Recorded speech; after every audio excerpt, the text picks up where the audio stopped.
In April 1999, a mysterious, previously unheard of columnist appeared on the pages of The Observer. Richard Geefe wrote almost psychotic tales chronicling his borderline misanthropic social misdeeds, and openly honest accounts of his poor, some might say abusive behaviour to his friends and girlfriends. Then, after 6 weeks, following a worrying article describing his battles with insomnia and a prolonged bout of amnesia, he vanished for a bit, only to return a fortnight later with a shocking revelation. These are the 6 columns he wrote before he disappeared.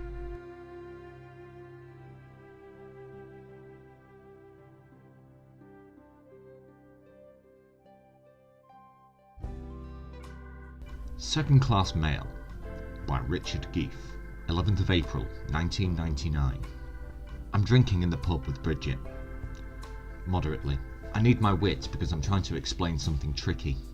If I get it wrong, Bridget may end up less of a good friend because I will appear to be telling her that a woman is no more important than a can of diesel.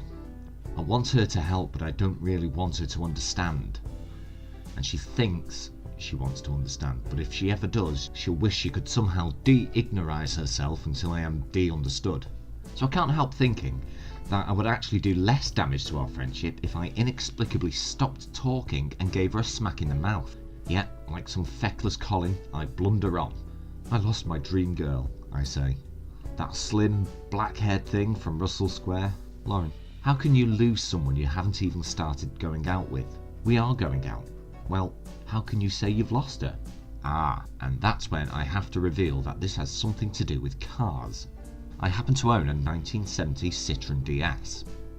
I'm unashamedly proud of its wayward machismo. It is sleek, French, vigorous, black, noir, and French again. It has self-levelling suspension, bench seats and headlights that swivel when you turn corners, and it is moody. Sometimes it leaks its hydropneumatic fluid. That is why I occasionally borrow Bridget's car for dates, particularly for girls that don't matter that much. I mean, of course they matter, but you know.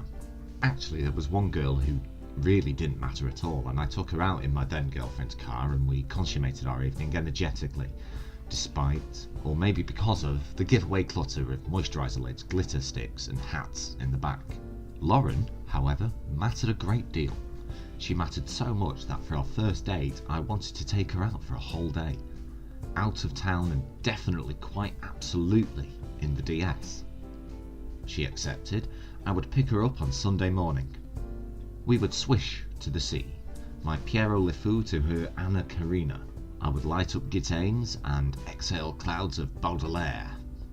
And she would beg me for horizontal Baudrillard in a sand dune.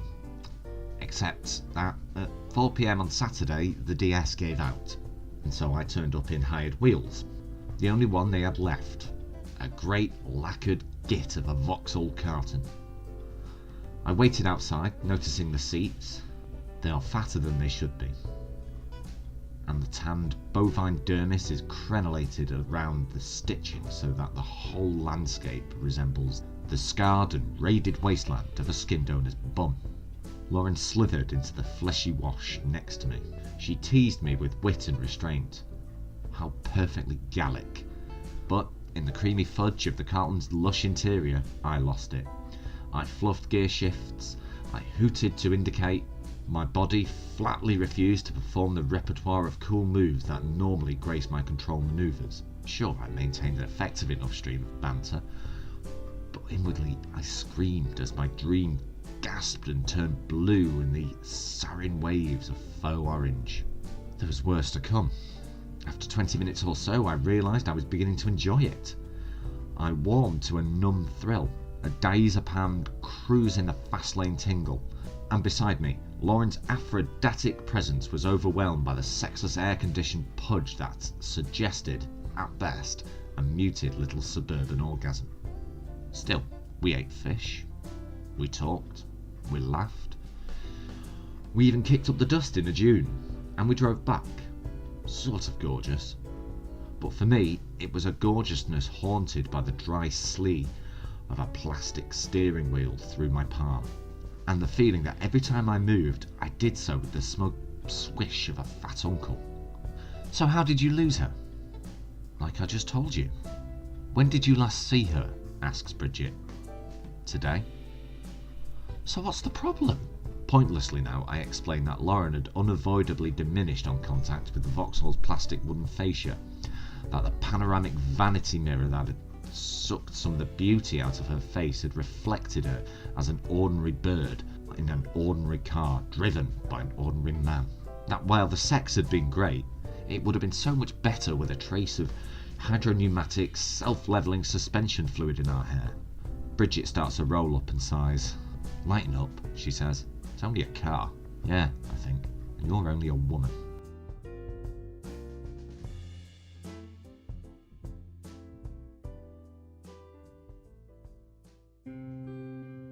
April 18th, 1999. I've split up with my girlfriend. I'm in a bar talking fast to a woman I've never met before. She's listening intently, though I've no idea why. The attention is attractive. I'm betting myself I'll soon be telling her why my girlfriend and I broke up. I win the bet. It started like this. My weekend mail had included a letter addressed to her at my house. Her name on the envelope at my house. It was from her bank. A letter from her bank to her at my house. Now, that would have been fine if she'd been homeless, but she's not. I gave up doing that months ago, although I still like to clock them al fresco for a fantasy reference when I'm with someone dull but clean.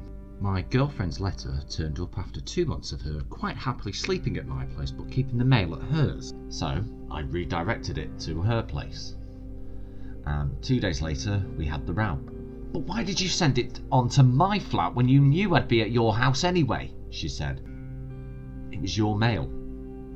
But I'm here all the time. Surely she knew the game was up by then. But like all babies whose time has come, she just had to plot every detail of our split, like a plane crash junkie scouring the wreck for kids' shoes. I tried shortcuts, because I was annoyed about my door. The door that I had mended. She had mended the door. Yes, but it needed mending. I know. So why were you annoyed? Because it's my door. And? I don't know. Why is splitting up so often conducted on the stairs or hallway between two rooms? Of course it wasn't just the letter, or the door, or the fact that she was getting more messages than me on my answer phone. Half of them didn't even say hello to me. It was also the terrifying dinner that we'd been to the night before. Two friends who were still married are living apart. Together. Separately. In the same house. They set up this arrangement a year ago. It seems to suit them, and last week they invited us to dine in it. The house is divided horizontally so that she has the basement and ground floor and he has the first and second. He has since converted the loft so it's 3-2 to him and she is cross, but she says she has more of the garden because although they share it, she's closer to it and uses it more. They shared the cost of one extra bathroom and an extra kitchen, but now every additional narthex is paid for separately. Since they'd been moronic enough to have a kid, there is a solitary fugitive trudging back and forth like an Albanian. You sometimes see him being transferred at weekends. Papers, satchels and interparental bollockings are exchanged on the stairs, and then he takes up sulking residence in whichever half for whatever time. At school, his parents are separated and he has to list the same address twice. He's an ugly little sod. When they throw a party, they have to decide whose half it's going to be in. On Tuesday, it was in her half. She is a non-smoker. He isn't. Those of us who wanted to smoke had to do so in his half, until she complained that she could smell it anyway. Since she had done the cooking, he had to do all the washing up, in his half. She was getting up early the next day, so straight after the meal, we went up to his half, carrying the dishes, saying goodnight, kissing her at the interconnecting door that has a bell on it. We sat around drinking and not smoking until she phoned upstairs and asked him to keep the noise down. Then we left. We had seen an ending. Two people trapped in a frozen scream, in a house an estate agent would have to sell as ideal for a couple of cohabiting divorcees.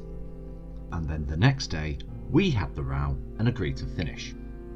The girl in the bar laughs and sympathises in all the right places. Her face is becoming an increasingly mesmerising gavotte of charcoal-lashed Blue John Raven wisps and freshly slapped black cherry. She sees what I'm saying. She knows that when Agrestes said to the judge, "It is the future, not the past, that haunts our present," he was not just going to die, he was right. Can you see where this is going? I am staring straight at her. I am buying her another drink. We agree, but we don't leave late and we don't leave in each other's arms. We agree that we find each other attractive. We agree that if we took it further, we would one day end up sharing breakfasts of hate, and that the cost and pain would be unavoidable and senseless. And that we will meet again next Tuesday. 25th of April, 1999. I am staring at a door. It is my door. The door to my new flat. It is grey, metallic, stylish and industrial. The flat is a loft. There is much glass in its complex fenestrations. Some of it is made from hemp. Not too long ago, before the conversion, it clanged with machines that conveniently masked the sweaty weeping of slaves. Who knows, they probably loved it. I'm rambling here, but it is a Sunday. I'm very hazy. It is 2 p.m. and I'm not long up. The point is, I'm staring at the door because I'm locked out. Perelman says there are 5 types of being locked out. The act of God. The act of landlord or girlfriend. I thought you had the keys. I thought I had the keys. And psychotically, deliberately shutting the door when you know you don't have the keys. But as I stared dumbly at my door, I couldn't give a fly's tit how I'd been locked out. Went for naught, forgot the keys. I'm just furious. After some light cursing and a couple of kicks, I opt for ruining a Visa card. I'm twisted in a weird hunch against the jamb, attempting keyhole surgery with my flat spastic tool. My tongue slewed through a cretinous wince when a neighbour emerges onto the landing. She's about 34, smart and professional, plain as dust, but will do for a nightcap. "Can I help?" she says. I ask hopelessly about master keys. "I'm sorry, do you live here?" Oh God, she doesn't remember. Yes, we met last weekend. I was being sick into the tree pot on the lower gangway. No recognition. I was with a crying woman. Still no flicker. Damn it.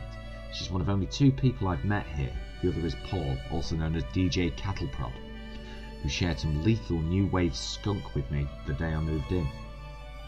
I press on, wondering if I might gain access to the fire escape via her flat and climb in through my window, but I'm not surprised when she heads down the stairs. When I call, "Can I use your phone?" at the top of a gitty little parting, she informs me that there's a phone box in the square. I can find it next to the Valkav Havel Cafe. No profit food, radical conversation, all the furnishings from Skips. Oh, wake up you dreamy fucks and tell me you won't be a Starbucks by Y2K. There's plenty of time to slag off the area you have just moved into if you're waiting for a Sunday locksmith. Time goes by, viscous and gummy. The only thing you can do is take out a notebook and write down rubbish like "time goes by, viscous and gummy." It's like exercise bike time. Each minute contains about 500 seconds. It is also related to the missed connection time on trains, except that when you travel by train, deep down you actually want to be stuck for hours on an island of concrete in Rugby, probably because you're married. The locksmith arrives after 90 minutes. On the phone, he assured me he was a Banham expert, but he gives the lock a rather ESN look. "They're real buggers," he says. He then says he can either drill through the lock, full replacement cost 120 quid, or he can have a go with this, a strip of plastic from a washing up liquid bottle. My sleeping Anne Robinson yaps into life. I tell him he secured the job on the strength of being an expert and had better do something bloody special with the plastic or he isn't getting paid. As the cocky locky tries to snake around the anti-break-in chicanes in the woodwork, I ask him what there is to stop him performing this service for a thief? Nothing, he says brightly, and then explains, there's any trouble, I'm miles away by that point. Which is wrong, because at the top of the stairs behind him appear two Rozzers. Problem, sir? I explain I've locked myself out. They look sceptical in an unintelligent way. They ask Loco if he has verified that I live here. He says no. They say another occupant of this pad stack has reported a stranger trying to break in. Right, so Gruel Lips opposite won't lend me her phone to call a locksmith, but she will use it to grass me up. I make a mental note that she'll be getting 20 pizzas she didn't order delivered at 4 in the morning. Just then, Kettleprod appears. Hey, Jumpstick! I greet him, hopefully. Roz 1 asks him if he knows me. He eyes us warily, makes fuzzy calculation and says, no way, man. Cheers, you rabid little slacker. I hope your decks blow up in your balls. Well, just when it seems to have gone the full pair, my door opens, or rather is opened from the inside by a bird in a t-shirt and pants. I'd forgotten about her. She'd spent the night on the bathroom floor, you see, ill. She's looking bleary, but in a slightly Kim Basinger way. What she says, though, is not so clever. Sorry she only just got the door, very sick.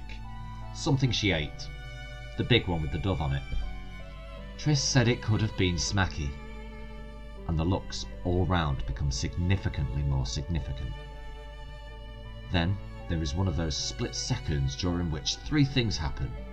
The cops suddenly lose interest, Loco starts to charge me a call-out fee even though he's done nothing, and I decide that this is yet another woman, all gorgeous and pointless in her pants, who in the end just will not do. And that is when I am seized by Perelman's 5th wave of madness. I reach for the stainless steel handle of the door and knowingly, deliberately, firmly pull it shut. 2nd of May, 1999. I'm living a lie. We all are. You too. Yeah. We lie to get by, smooth things over, keep things straight. Oh yeah. The difference is that last week I did something about it, and I'm about to fess up. First, here's a pound of truth for nothing. Whenever I write this column about my girlfriend, I'm not writing about my current girlfriend at all.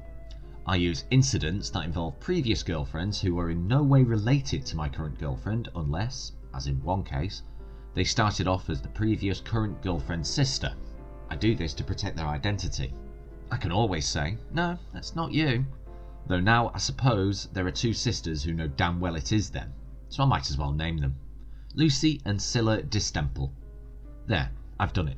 I've named 2 real people and you're not supposed to do that. And I don't care. So I'm not bothered about naming Sebastian and Muni, the couple whose ghastly wedding I attempted to sabotage last week. I went with Bridget and 150 other people. The tables were arranged in the shape of infinity signs. I was sat next to Aubricia, a fashion writer with a Birchillian arm wobble who is often seen with a mouth open in tabloid pictures of famous people at parties. The speeches were full of sentimental bog gas. Think of Althorpe's Diana Enconium filtered through a weeping cos of an orphan.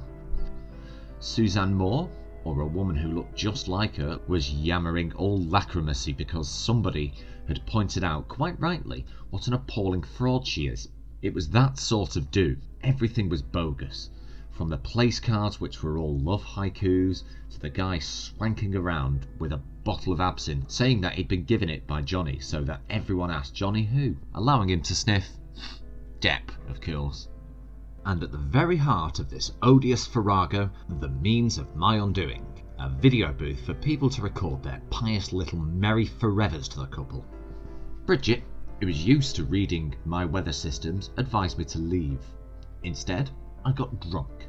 The first time I visited the booth, Bridget and I left a perfect little billet doux of hopes and thanks and smiles. An hour later, I went back, every cell in my body smashed, and told the truth.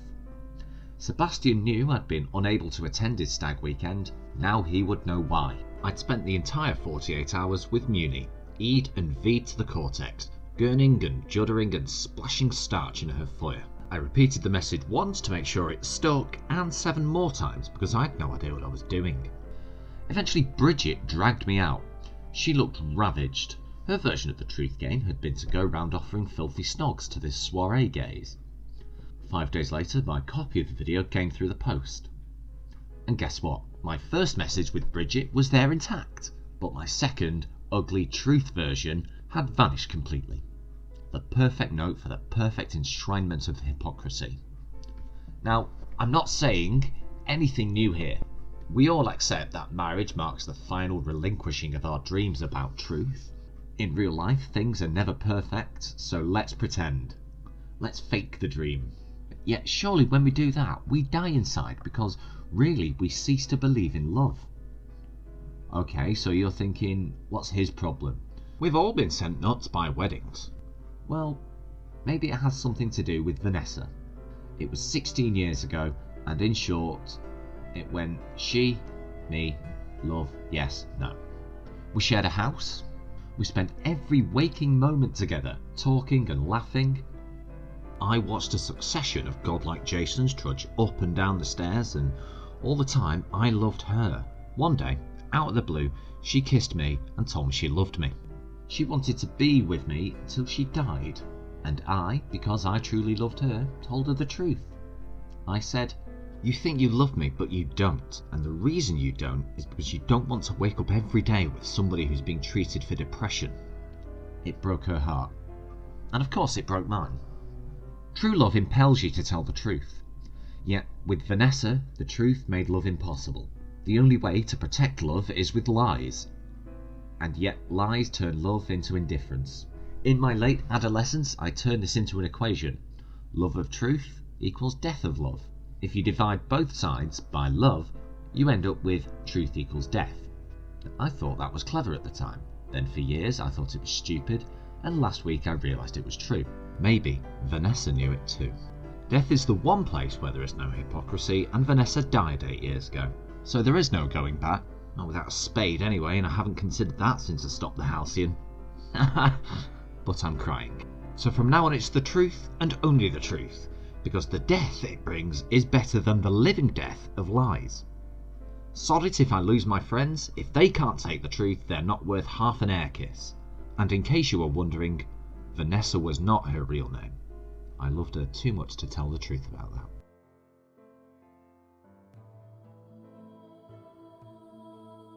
"9th of May, 1999. She's my best friend, my only friend, and I have screwed her every which way. I am sewage. I'm sitting with Bridget and I can't believe what I've done." That's not an idle phrase. I literally cannot believe what I've done, what I'm doing. You see, I'm not actually sitting with Bridget. I'm sitting near her. She's unconscious and I'm half drunk. It started when Bridget announced she was in love. This doesn't happen often. Her affection is fierce and beautiful, but in the wrong hands she bleeds through it. Loverboy was someone I used to work with. A particularly efficient swivester called Bruno. In the old days, he would win bets on impossible lays. Now, he was doing accumulators. That's what he claimed at the party where I introduced him to Bridget. Usually, when swordfish like Bruno hit on Bridget, she memorises their lines and makes everybody else laugh at them.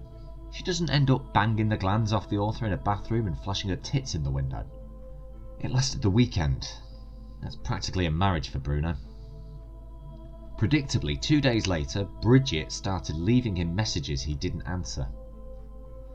And when she told me she wasn't worried, and I thought, yeah, sure, Nora's a smackhead kangaroo in a minefield. So I decided to return Bruno's calls for him, just to let her down gently. I knew I could do his voice because I'd once called his home with the "Mum, it's your son, I'm gay" routine, and I knew Bridget didn't know my office mobile number, so I used that for Bruno. Still expected her to rumble me. We would laugh, she'd call me a bastard, and I'd explain what a stain Bruno was anyway. But she love-bombed me, and I found myself flirting back. With every second I dragged myself further into a lie I couldn't possibly defend. We do this, don't we? But why? Bridget's vulnerability spurred me to protect her with a lie, and at the same time fueled a sick urge to impale her on it. The misanthropy behind this drive is flat and grey and a dead force, but it produces an icy thrill every time the lie takes you further than you thought possible. Bridget called Bruno the next day and told me she'd bought 2 tickets to Paris for the weekend. I could have owned up then and paid for the tickets, But all I did was make my impersonation of Bruno more caricatured, put the onus on her to work this out. Did she bollocks? We arranged to meet in the pub the next day at 7 to choose hotels. The next evening I casually bumped into her in the pub. I'm meeting Bruno at 7, she wiggled. I said that I'd have a drink with her till he arrived, and I told myself how clever that was. When Bruno failed to show, I would be there to pick up the pieces and would serve my penance without the need for a confession. So I would never have to destroy the perfect trust that had built up in the in-between of us. So easy. So 90s. So shit. I suppose Bridget started crying at about 7:30. More drinks. I was perfect. He's probably just late, segued seamlessly into the what a bastard bolero. But at some point, I switched to vodka martinis. I think I knew I wanted to relish this on a scorched rush, unleaded by copious beer or the blubs of gin. And after 7 of these electric olives, she dried up, started to look mended, and the tiniest poisonous emissary of a mercyfoot cleared its throat in my groin. Oh no. Oh yeah. Bridget woke up shy and lovely. I made her toast. She is, you understand, my best, some say only friend. But as I looked at her and sipped her coffee, knowing that she probably badly needed my friendship, my deepest dread that this new turn would sour my planned pool and porn weekend with Robert and Jonathan. So what did I do? I sent her home and phoned her up. Bridget? Bruno. And I made him say, sorry about last night, but he was already in Paris. A work thing. He promised to meet her at Gare du Nord and blow her fanny off. She agreed, of course. With added guilt, I just took the rest of the day off and previewed Anal Machine for the boys. How surprised I am that Bridget got so slammed on the way back from discovering no Bruno in Paris, she necked a bottle of paracetamol. How unpredictable was it that she would turn up at 2 a.m, announce her overdose, and collapse tear-blown and useless through my Taraquire resin table. A remedial slug could have told you that, Geefe, you moron.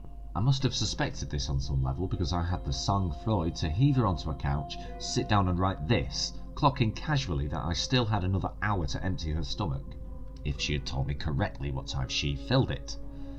The main reason, though, is that I am a genuinely worthless bastard, and I have friends who think I should not have been born, and my medical records show that there was a time where I tried to kill my brother. But such feelings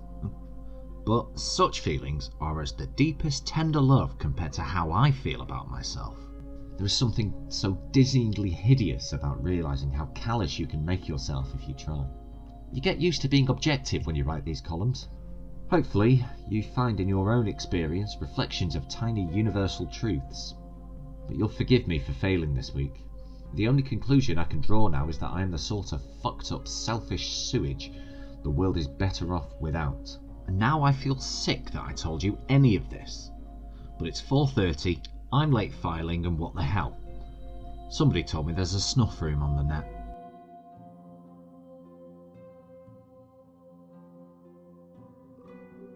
May 16th, 1999.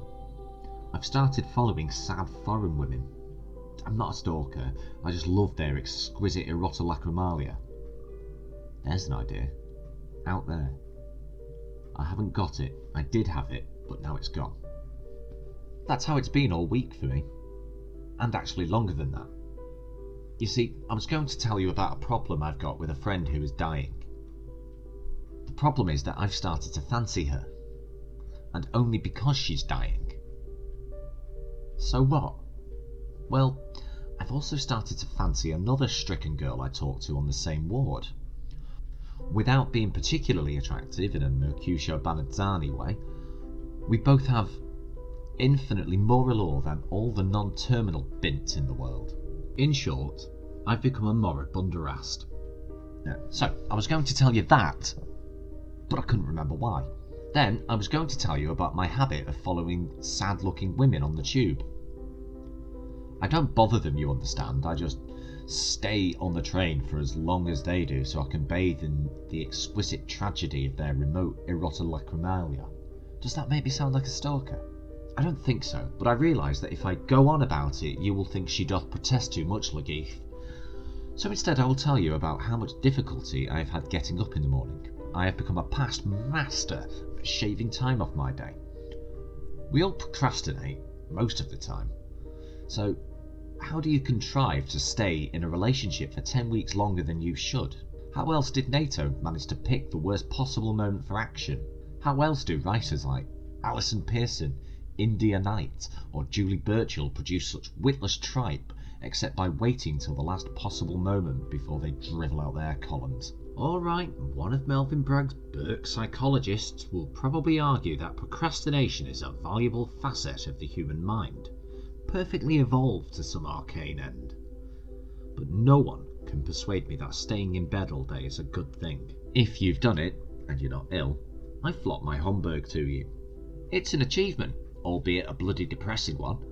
The shock of realising you've done it 2 days in a row is actually scary. You have to do something to break the cycle. I phoned a friend and asked if I could work at his office. The next morning I set off on foot at a respectable 11:30.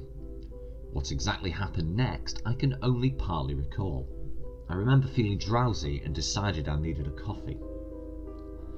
In the absence of an honest Italian cafe that wouldn't try and fob you off with a cappuccino made with filter coffee, I entered a shopping mall. American strong bean and cardboard franchises may be less welcome than Chili's up your pisser, but they do use espresso so strong you can't taste the toxic waste.